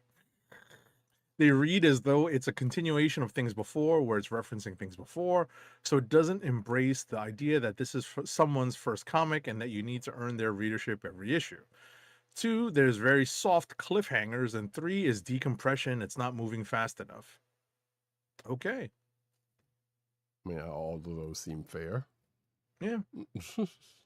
But also, I would say for the first one, footnotes kind of can help with some of that, but not to the extent of what he's talking about, which is like I said, valid. So, because sometimes you can't just footnote everything because it goes a little bit further than that. But yeah, so there you go. That's something. If you're a new writer, you want to read that article, see if get anything out of that. Next up, DC Comics to start publishing Absolute Batman The Covers collection.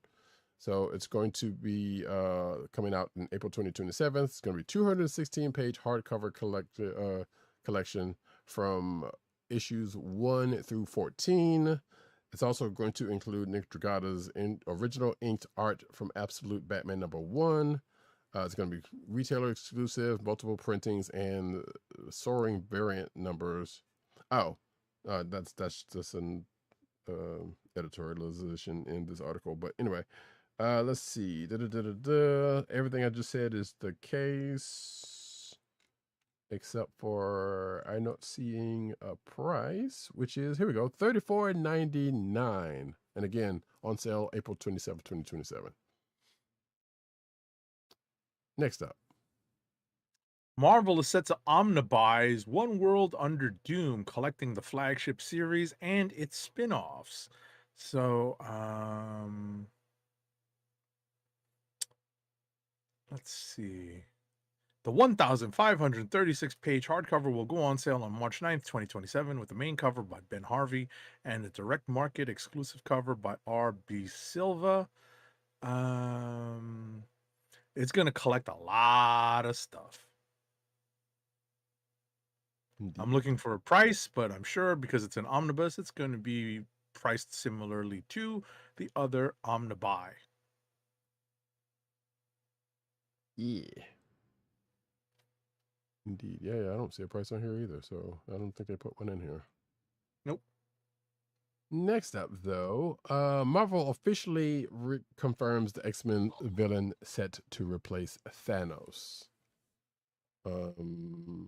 Which, I'm gonna leave that alone for a second. But let's see.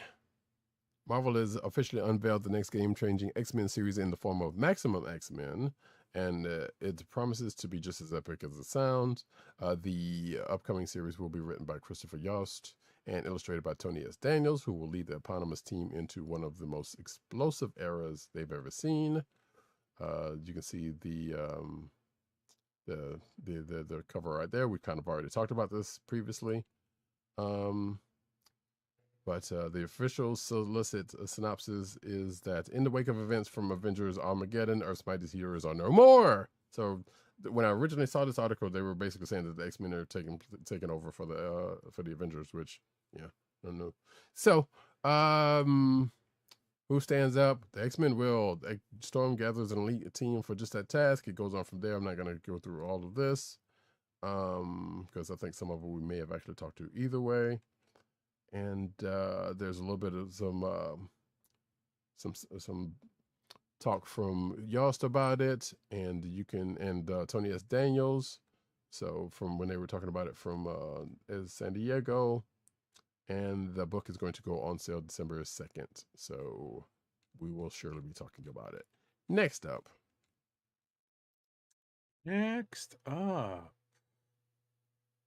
Amazing Spider-Man number 1000 has been delayed after the printer that Marvel's using for the book has gotten all gummed up. I mean, webbed up? Amazing Spider-Man number 1000 has been delayed 2 weeks, moving from September 16th to September 30th after printer issues. The 104-page Amazing Spider-Man number 1000 features Joe Kelly and Pepe Larraz's main story, introducing Ravage, not the Decepticon Ravage, and maybe not even the predecessor to Ravage 2099.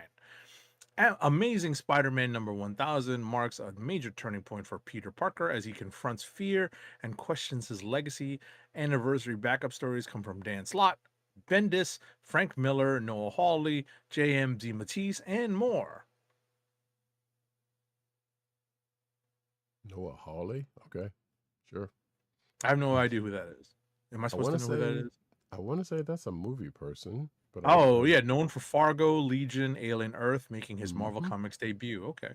Mm-hmm. It was like, I knew I said it was like that doesn't fit, but okay, there you go. So, like, once again, how do you get into comics writing? Be a person who's already done some stuff in film and TV, which honestly, that's the thing that's been happening forever. We joke about the other ways folks get in, though. So yeah, that's a thing. Sure. So, did you say the date already? I think you did. The 30th of September instead of the 16th. Yes. Yeah. So, next up, it was only a matter of time before this happened, folks. Star Wars and Marvel set first ever crossover with Kevin Smith penned comic event. If that's not a bingo card waiting to be turned in, I don't know what is. Snoochie Boochies. Indeed. So yeah, Kevin Smith writes a 5-part limited comic book called series called Hope Assembles with art from David Marquez, because man knows a good artist. The heads behind Lucasfilm Publishing and Marvel Comics tease what's to come, calling the story, quote, exciting, unpredictable, and heartfelt. We shall see about that. But yeah, it is officially titled Star Wars / Marvel Hope Assembles. It's 5-part, like I just said. It will launch in January 2027. This article from Entertainment Weekly has lots of details, including the cover. If you're watching the video version, you can see said cover with more Marvel characters than Star Wars ones, but sure. And the folks that are in the background that looks to be the adversaries are the ones you would expect to be in a series such as this, especially given their shared their shared love of armor for pretty much the same reason, you might want to say. That's if you look at it in a certain point of view. But yeah, so so apparently figures like Chewbacca, Han Solo, Luke Skywalker, Princess Leia will join Earth 616, the primary continuity in which most stories, y'all know this, come on, 616, it's the comic books. They will mingle with the likes of Captain America, Black Widow, Spider-Man, and the Hulk. Meanwhile, Dr. Doom and the Marvel Rogue Gallery will join the likes of Darth Vader, hence what I just said, and the Galactic Empire. It looks like Thanos is in Ultron is also in the mix, along with a bunch of stormtroopers, and that looks like Tarkin in the background. So yeah, there you go.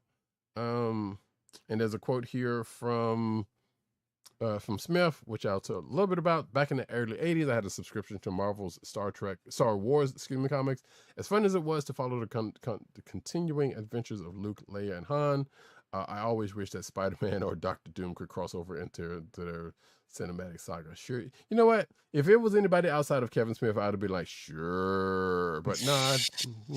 I'd actually be fair to believe this. Smith said in a prepared statement to Entertainment Weekly. So when the opportunity arose to actually tell that story, nobody had to force my hand. I'm ecstatic to be writing Hope Assembles for the 50th anniversary of Star Wars. Many thanks to Marvel Comics and Lucasfilm for trusting me to fly the Falcon and the Quinjet. So there you go. Again, we knew we were getting more Marvel work out of Kevin Smith. So I honestly didn't have this on my bingo card, but again, not surprised at freaking all. How can you be? Yeah, there should be no surprise, none whatsoever. But yeah, like I said, January 27th, we'll definitely be talking about it, and it'll be dropping every month. The 5th and final issue will arrive in May. So there you go. Next up. I'm not as cynical about it as some other people I've heard online talking about it are. I'm just not. I'm just like, you know what? I'm sure it'll be silly. I'm just more, as a fan of both, I want to see how Kevin Smith's going to pull this together. That's all I want to see. And if it's a fairly good story coming out of it, I'm down with it. So, but anyway, next up. So at Terrificon, this past weekend, I kind of wish I had gone. I've only gone to 2 Terrificons, and or is it just one? My God, my memory is killing me right now. But I've gone to Terrificon and I enjoyed it. It is a heck of a trip to get up there, even by car. From where I am. Where is that? Connecticut. It's at a casino in Connecticut. Hotel and casino in Connecticut. Interesting. But at Terrificon, Chris Claremont told the full story of the rejected pitch that he made to resurrect Jean Grey, and he told it alongside Louise Simonson, who would start writing X Factor a few issues in, and reveal so this was his alternate plan to resurrect Jean Grey that he desperately tried to sell Marvel Comics on. Instead, when he learned they were bringing Jean back, Chris Claremont always maintained that Jean's death was never meant to be temporary. Permanence was the point. So yeah, Walt, Wheezy was on the same panel. So according to this thing, it says here that his pitch kept Cyclops, Madeline Pryor, and Baby Nathan in X Factor, which you can tell what frame if you know what time frame that's about. With Jean's sister as the 5th member, and I'm saying like, didn't she die when Jean was like young? That's how her powers got manifested. Was because of her death. Or am I tripping? Or was that something that was retconned later on? Wait, say again? Jean's sister was supposed to be Jean's sister, supposed to be the 5th member of X Factor, but wasn't Jean's sister supposedly dead because that's when her powers manifested? Exactly. So how the heck? Or no, wait, it could have been. Wait, I don't remember if that was a retcon because I could have sworn it was a friend that she saw die in a car accident. Okay, so it was a friend. At least one of the origins, but it could have been, that could have definitely been a retcon. Right. See, that's another thing, and I could be thinking about probably what they did in Brand New Day, but I feel like that's it, the sister thing was before that, but I don't know, and things happen. There are retcons and there are things, so we don't, it could very well be that that was actually still Jean's friend, and this was something different. So we'll see. Who knows? But that still kind of was weird. But yeah, therein lies that. You can see, if you're watching the video version, you can see the screen cap of Claremont and Weezy Simonson. Whoever took that picture had some pretty good timing. But yeah. So anyway, next up, we get into some Toy Corner with Catwoman, Gordon, and the Batman theatrical editions of figures coming from, I'm assuming this is from McFarlane Toys, and I am right. So yeah, so you get the Batman Returns version of Catwoman, and you get the Batman from The Batman, and I'm guessing that this Gordon is from Batman Returns. No, wait, was Gordon even in Batman? Or is this is the Batman version? Because wasn't that Oldman's doing Gordon in, or I'm thinking of the Dark Knight series.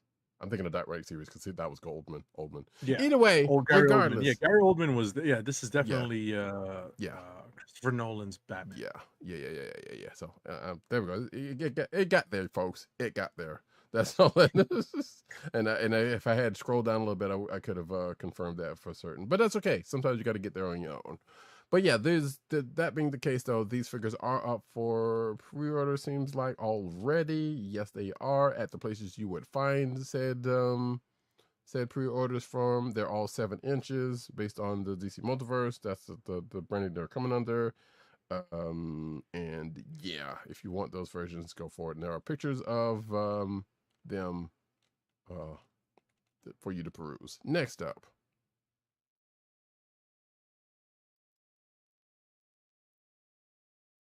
Haunted Gotham awaits with McFarlane's new Kelly Jones as Batman. So this is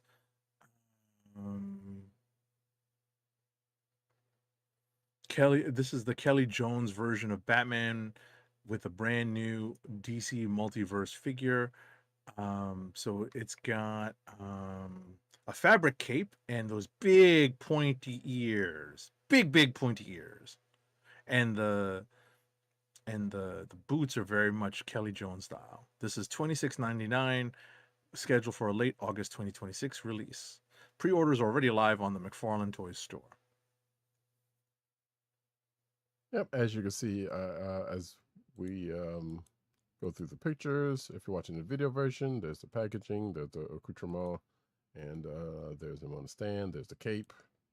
No capes. But yeah, there is no that. capes. Yes. Next up, though, Skyguard joins Hasbro's Transformers Age of the Primes. So this was announced after San Diego Comic-Con. To be tied to the legendary 13 Primes. Is a 5.5-inch figure.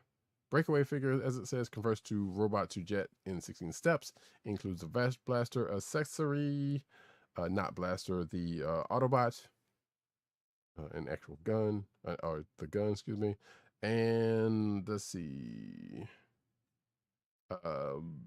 Skyguard also debuts in Transformers Age of the Primes with jet conversion, Nexus Maximus compatibility, which I guess is going to be combiner, and spring 2027 release. It basically looks like a Spider-Man colored ship, space shuttle to be specific.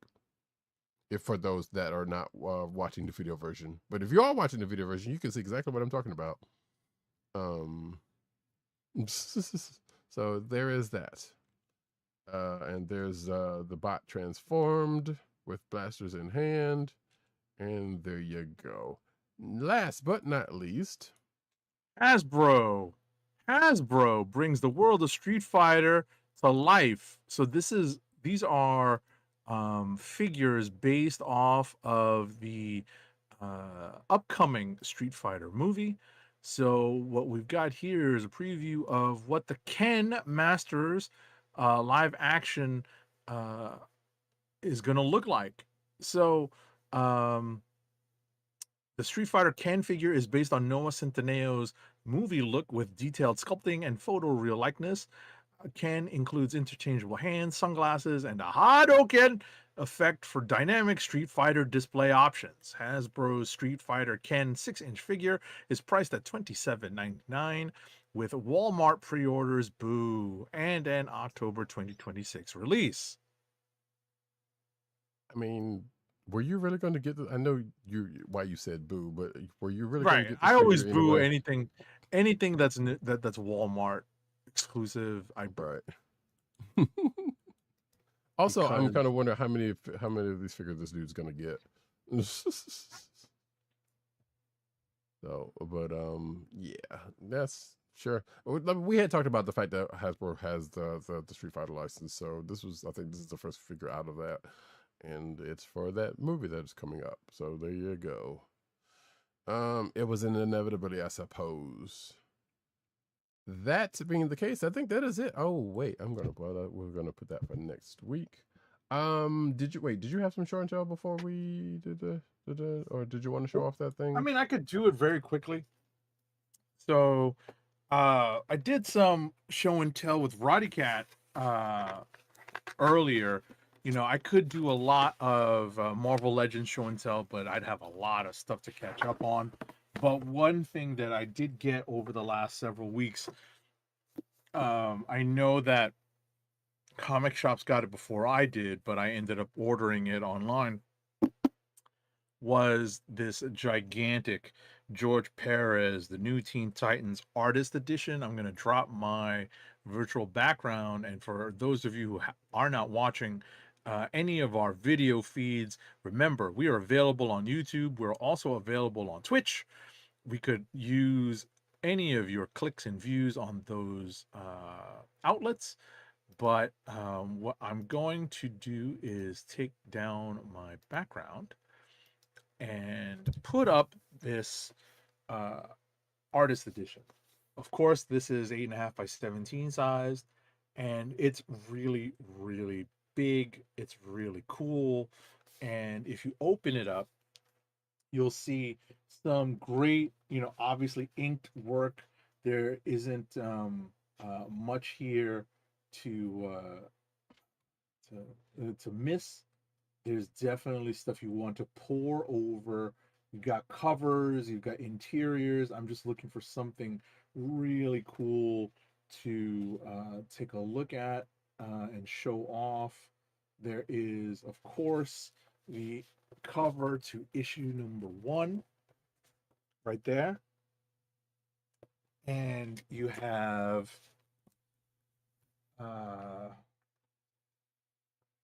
cover, the famous cover to issue number 2, which is essentially the first appearance of Deathstroke the Terminator. And this is just a super great thing to have as a fan of George Perez. This is the back.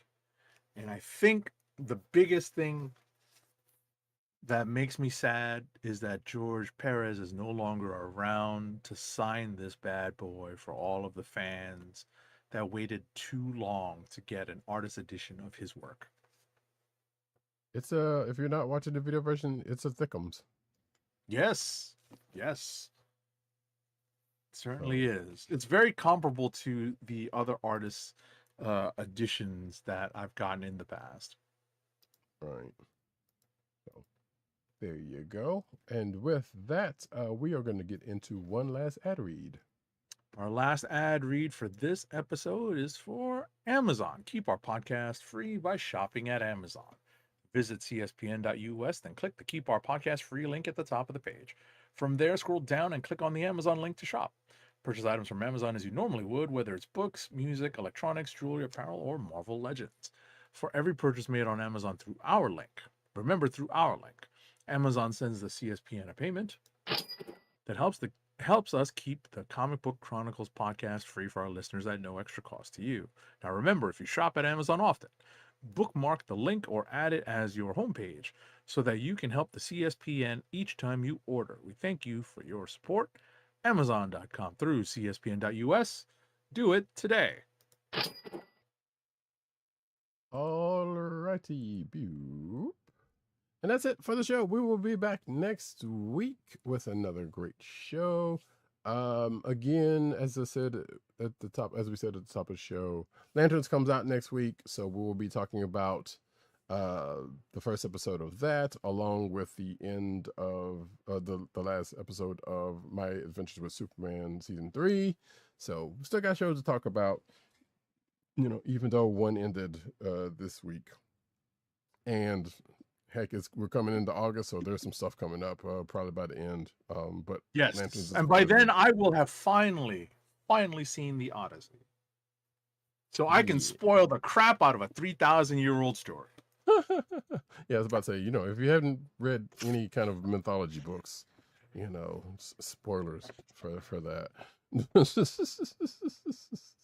I'm just gonna spoil the crap out of it. I mean, but it's also at the same time it is Nolan's version, so creative license is going to be. It's an adaptation. Exactly. So there's going to be a bunch of creative license. Maybe somebody will see dead people. We don't know. Oh no, no. We don't know. I'm trying to think of some other stuff out of his movies, but that's the one thing that came into mind. You know, which is, I don't know why that one and you know, and not something out of Memento, but it is, you know what, it is what it is, folks. You already got it. So yeah, so there's that. Like I said, that, Lanterns, My Adventures with Superman, and of course books and more books. However it shapes out for next week's crops of comics. So with that, we are going to get out of here by me saying, I've been your friendly neighborhood Roddykat. You can find me at Roddykat on Twitter and Blue Sky. You can find me at News Nurse Need on Twitter and Blue Sky. You can find me at CBCaps on Instagram. Age 70, you can find on Twitter, Instagram, Blue Sky, and Threads. You can find this here podcast on the Coastal Lizard Podcast Network. That's CSPN.us. Do it today. You can also find us on your podcast producer place of choice, whether it be Google Play, Apple iTunes, again, Apple Podcasts, Spotify, or the Coastal Lizard Podcast Network SoundCloud page, but also recording every Thursday night, 9:30 / more close to 10 o'clock on youtube.com/TheKliqNation and twitch.tv/Comic Book Chronicles. Make sure to click like, subscribe, and leave us all the positive 5-star reviews, especially on the streaming avenues that I mentioned earlier. Hit that like and subscribe button. Smash that like button. And you know, hey, if whether you're into D&D or not, get you some dice. They're fun. I don't know. Sometimes you might want to roll for initiative in your day-to-day life. I don't know. Or maybe beam somebody upside the head with a 20 die. I don't know. They're I mean, oh no, bullseye style. I don't know. Don't do that, folks. Don't do that last one. But you're on your own. No. You're on your own for that one. I mean, use a four-sided. It might hurt more. No, I'm just kidding. I'm kidding. Don't do any of that. I don't want any budding villain arcs starting on my watch. Sorry. At least none that have already started. Anyway, rambling aside, this has been the Comic Book Chronicles. Peace. Peace. One. I love it when a plan comes together. Good evening, Red. Would you believe it's Dr. Doom? What's on your evil mind? Oh, you